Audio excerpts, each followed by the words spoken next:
دولے عالم تیر شویدہ حضرت ابراہیم ابن ادهم سرنامه دا آغا کور سره خوا کې یو مجوسی اوسېده هغه کافر چې اور ته به سجده کوه او چا ورته وایي چې ابراهیم ابن ادهم صاحب د دې مجوسي کور نه غلا شوی حضرت ابراهیم ابن ادهم رحمه الله راغی دا لوی عاشق رسول دا دروازه ورته وټکوله هغه مجوسی بهر راووت حضرت ابراهیم ابن ادهم صاحب ورته وایي وایي ستا د کور نه غلا شوې ده زه به د سره څه امداد وکړمه ته زما ګاونډي د ګاونډي حق وي هغه کافر ورته وایي ابراهیم ابن ادهم صاحب د کور نه مې غلا شوې ده خو غل ښه غلو انصافي غلو دنیا یې رانه وړې ده دین یې رانه نه ده وړې پیسې میسې وړي خو دین یې نه ده وړې ابراهیم ابن ادهم صاحب ورته دا څنګه خبره پوه نه شو وایي زما په کور کې دننه کمره کې یو بټۍ ده یو لوی غوندې بټۍ او یو لوی منګی غوندې ده یا لویه کاسه ده د خټې او هغې کې مې اور بل کړی د 40 کاله کېږي هغه زما معبود ده زما خدای ده زه هغې له سجده کوم نو پیسې وړي دي خو زما خدای رانه نه ده وړی حضرت ابراهیم ابن ادهم صاحب ورته وایي هلکه خبرې دي د هوښیارو دي کار دی د بې عقلو ده هغه ورته وایي دا څنګه وایي خبرې دي د هوښیارو دي چې ته وایې دنیا یې رانه وړې ده دین یې رانه نه ده وړې خو کار دی د بې عقلو ده اور ته سجده کوو اور ته سجده څه فایده لري دا خو کفر او شرک د عذابونه میلاویږي هغه کافر وایي ای ابراهیم ابن ادهم تاسو مولایانو نه مې اورېدلي دي دوزخ کې اورونه دي چې څوک ورلړه شي سوځېږي اورونه کو اور غورځېږي نو اور یې سوځوي زه دلته اور له سجده کوم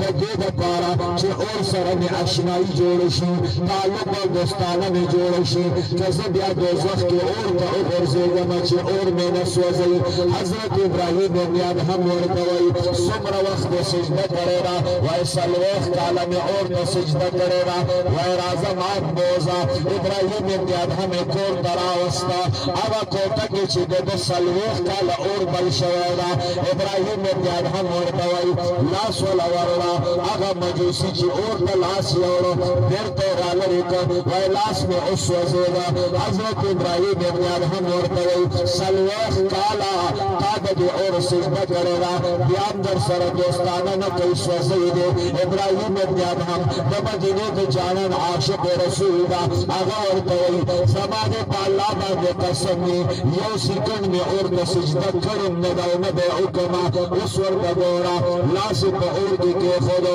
یو ګنټه وشوله لاس یې اور نه سوځوي 2 ګنټې تېرې شوې لاس یې اور نه سوځوي 3 ګنټې تېرې شوې هغه مجوسي خپل کور کې زنانو ماشومانو زامنو له چغې کړې دلته راشئ ټول راغلل ودرېدل ابراهیم ابن ادهم 4 ګنټې په اور کې لاس ایښی ده لاس یې اور نه سوځوي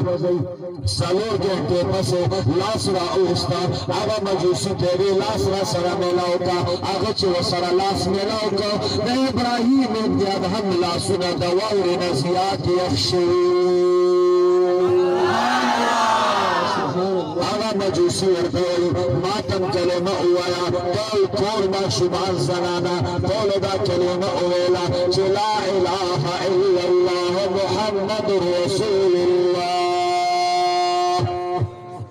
هغه ورته وایي دا راته وسوایه چې دا اور ته ولې نه سوځولی ولې ونه سوځي حضرت ابراهیم ابن ادهم ورته وایي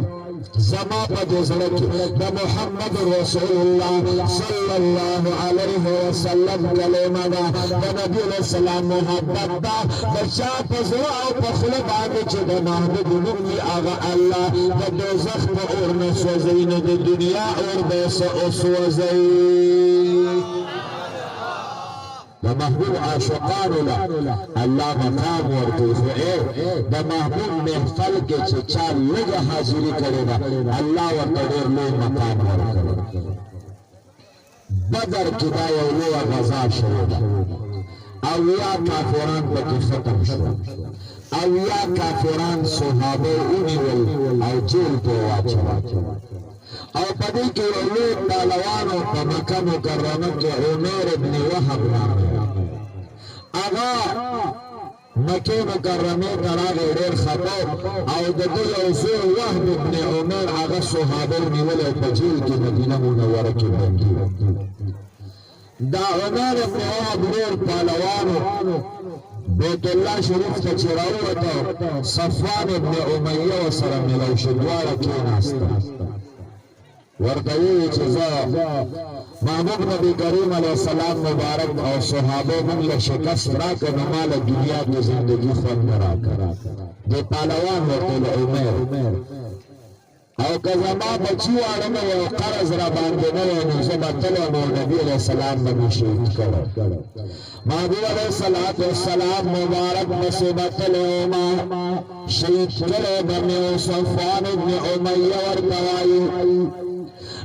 عمر ابن وهب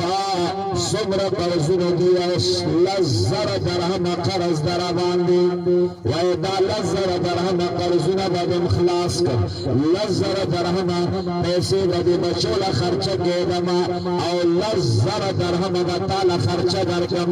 اسمان دې روان شه مدینې منورې ته لاړ شه محبوب علیه السلام مبارک شهید کړه عمر ابن وهب له پیسې ورکړې 10,000 قرضونه خلاص کړل 10,000 درهم بچو له کېښودل نور یې ځان سره کړې مدینې منورې ته روان شو ټوله یې ځان سره اخیستې ده چې کله محبوب علیه السلام مبارک دربار ته ورسېده حضرت عمر فاروق رضی الله تعالی عنه بهر ناسته عمر ابن وهب راغی عمر صاحب ته ودرېدو ای عمر څه راغلی وایي زه محمد رسول الله صلی الله علیه وسلم سره ملاوېږم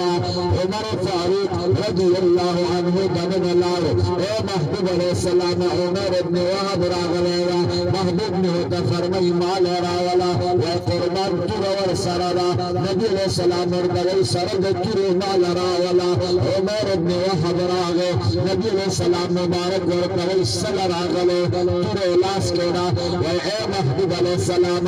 زما زوی تا سره په جیل کې ده وهب ابن عمر هغه راله خلاص کا نبی علیہ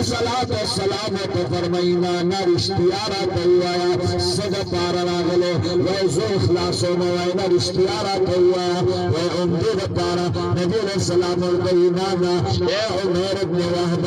ته او صفوان ابن امیه بیت الله سره دواړه ناست وئ هغه درله 10,000 روپۍ د قرضونو درکړو 10,000 درهم یې د بچو خرچه درکړه 10,000 یې تاله درکړو او تا ته وویل چې لاړ شه محمد رسول الله صلی الله علیه وسلم شهید کا اے عمر ابن وهب ته خو د دې لپاره راغلی عمر ابن وهب وایي اے د الله حبیبه تا ته څه پته ولګېده دا خو زموږ د عمر ابن وهب مکه مکرمه کې خبره وه نبي علیه السلام ورته وایي هغه رب العالمین چې زه په حق باندې نبي لېږلی یم هغه ما ته ستا د را روانېدو نه وړاندې ټول خبر راکړه عمر ابن وهب وایي اے محمد رسول الله صلی الله علیه وسلم ته د الله په حق نبي ما ته کلمه ووایه چې ایمان قبول کړه